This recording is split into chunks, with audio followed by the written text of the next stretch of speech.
You can buy them in Walmart and the quality is absolute dog shit, you know. This is the iconic setup. Again, skateboarding is so hard. Why would you go and switch it up and make it even more harder?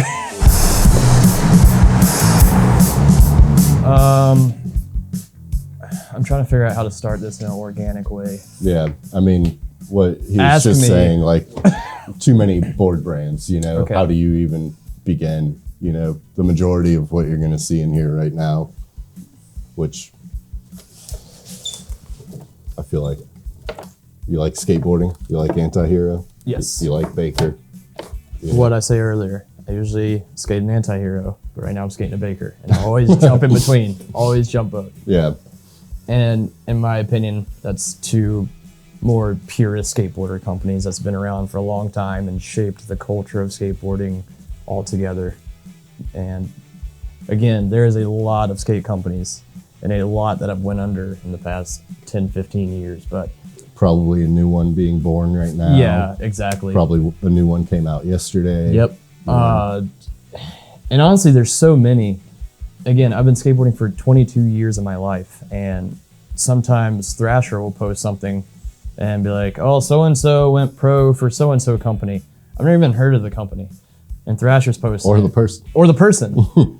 Back like 10, 15 years ago, well, let's say 15 years ago, that was not the case.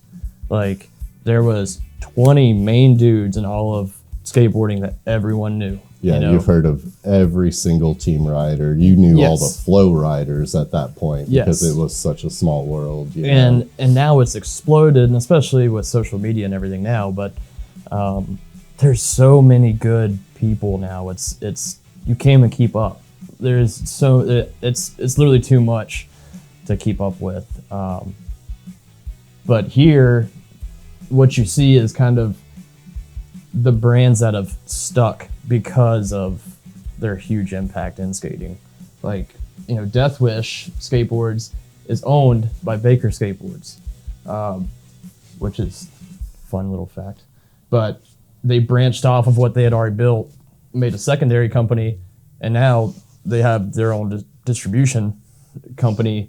And yeah, it's actually, Baker Skateboards used to have a company called Bootleg, and that was my first skateboard, and I recently had Andrew Reynolds sign it, which was sick. So sick. I'm very stoked on that. Yeah, that's epic. Social media 15 years ago, obviously that wasn't part of any equation or anything like that. You know, we knew every skateboarder, we knew every up and coming amateur, we knew all the old pros, all the new pros, everything like that. You know, I'll be talking to kids in here, and like, I'm still watching every video that comes out. You know, like, I'm a full-on skate nerd. I love it. I want to see all of it. I can't get enough of it. Same. And then I'll be talking to kids, hey, did you see this new part that just came out? Blah, blah, blah. Like, oh, I don't even watch skating. And like, you know, it's like, what? What's quasi? Yeah, you know, what's this? What's this? So it's kind of crazy, you know. So the selection, I think it's a little bit curated to like what I believe these companies are representing skateboarding in like the most genuine way possible. Speaking of, I didn't even really know who Weekend Skateboards was until like a few months ago. They just dropped a new video, and now I want one because their video was so good. So yeah, they're incredible. That's what happens. You drop a good video, and you got sick people riding for you. You didn't even know who they were, but you know, Jermaine's been skating for them for years. Yeah, I know. How often do you see Jermaine? How often do you skate with Jermaine? Yeah. That kind of thing. But I mean, that just goes to show you how many companies there are and how like overwhelming it really is to try to like catalog everything or even keep current. Yeah, I feel like I get caught up in like, well, where do these people come from? Like, where did this company come from? Well, I'm just now hearing about it now. These companies have been getting after it for 2, 3, 5 years, and now they're starting to blow up. So, I mean, that's what you have to do when doing anything, is you kind of got to throw shit at the wall and see what sticks, kind of deal, you know? And but that's just how big skateboarding is now, which I wish it was a little bit smaller, but it's all good. It's okay. It's all love. Yeah.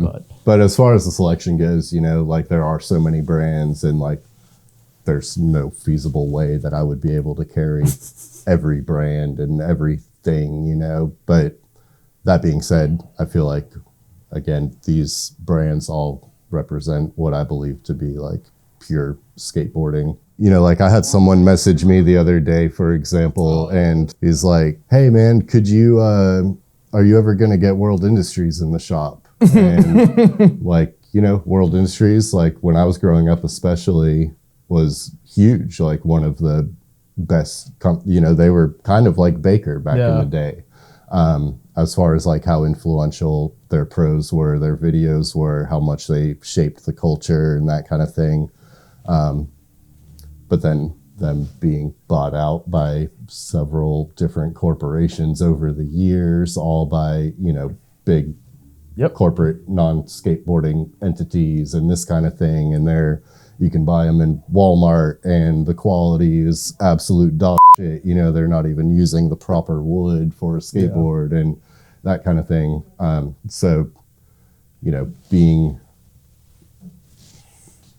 who I am and how invested I am and how passionate I am about this, like, no, there's absolutely no way that I'm going to be carrying World Industries and like giving my money supporting this pharmaceutical company that owns a skateboard company for some reason under some weird umbrella or something like that. Old Faithful 8.5 anti-hero. I've skated this graphic, I don't know, probably 30 times. And I'm not kidding. The only reason I set up that other board is I had this board a couple months ago. I came into the shop a couple weeks ago, grabbed this board again, and Danny gave me shit, said, you're skating the same one again? And I was like, okay, we'll do something different. But if I was buying a board right now, yes, it would be the 8.5 anti-hero. 1.8. So I typically do a lot of shop branded stuff. So I have a very particular shape that I like. Sold out of all of the shop boards right now. You know, fresh off holiday season, inventory is pretty low, so waiting on a lot of restocks on that. So that is I'm like this is my setup. I don't change anything from this setup. I know what I like, and you know. Same. But that being said, if I were to pick one that is in the shop right now, it would also be this. Yes. Classic anti-hero. Yes. Can't beat it. Get this. Hit him with some Indy 159s. Some good old independent trucks. Some good old Spitfire wheels, although I would skate the black Spitfire wheels personally. This is the iconic setup. Yeah, that's Spitfire, independent, anti-hero. That's it. To you two or to like... To everyone. To everyone. Unless, well, okay. To each their own. To each their own. But this is goated. You can't go wrong with that. But like, I mean, there's other companies, like a lot of my homies only skate venture trucks. But like, I don't even think I've tried a pair. But I just know what I like. So I'm just like, I'm not. Like, skateboarding is so hard. Why would you go and switch it up and make it even more harder? You know, like to go out and skate with a setup that isn't yours is like, it's like walking with like shoes on the wrong feet. We're fortunate that we know what we like. You know? I mean, there are guys our age that come in here and they're still like, man, I need to switch my bushings. I need to try this. Yeah. I need to do this. Like, it's just not right. Yes. You know, the anti-hero classic Eagle board is like by far one of the best selling boards. Like, you know, from all of my customers. Yeah. Like, it's simple. Pretty much everybody It's loves original. this, you know? There's nothing that like legitimizes companies like PAL or anything because they made their way too. They made a big impact in skateboarding. But that's not to say these other companies come in and it might be a little bit more fresh of an idea.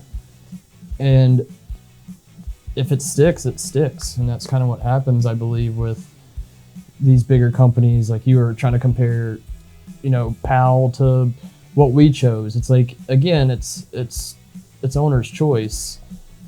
But typically what happens is some of these names will make a big impact in skateboarding and a fresher idea comes. It's like, look, Alice in Chains rules, but wouldn't you get fried just hearing every band sound just like Alice in Chains? I think that's kind of like what happens with skateboarding, where it's like, you just don't want the same shit always. You want this variety. In the words of Max Schaff, he said, I can build you the coolest most expensive custom chopper I could build you. And you could put on the vest and the boots and you can act like you're a biker now. But he also says, I can build you the best setup, the most expensive setup I can create for you.